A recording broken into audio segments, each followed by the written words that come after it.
Our counterterrorism efforts and cooperation has prevented countless attacks in Europe and US. And in the process, Pakistan has lost tens of thousands of lives, and the gains that we have made are at the cost of tremendous sacrifices. By any metrics, our law and order situation is fast returning to normal. And during this time, we have also been able to turn our economy around and put it on the path of higher growth rate. This is the reality of Pakistan and our track record of cooperation and convergence with the US and international community.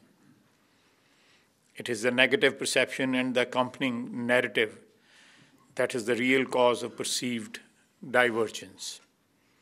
And in fighting perceptions, both US and Pakistan have a lot of work to do.